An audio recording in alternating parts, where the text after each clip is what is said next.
RTC free bus పెట్టొద్దా?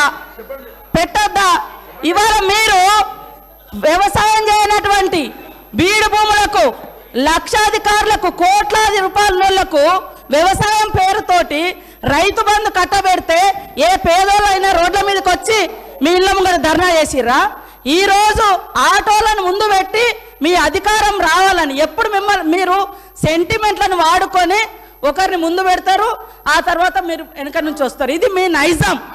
గతంలో కూడా అగ్గిపుల్లలు దొరకక డ్రామాలు చేస్తే పాపం వేరే పిల్లలు ఆత్మహత్య చేసుకున్నారు.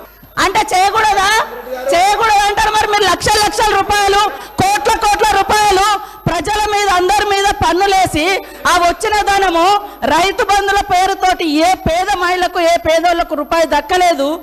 కానీ మీరు మాత్రము లక్షలు ఎత్తుకున్నప్పుడు ఏ పేదోళ్ళన్న రోడ్ల మీదకి వచ్చి మాకెందుకు ఇవ్వలేదని అడిగించేటట్టుగా మేమన్నా రెచ్చగొట్టినామా?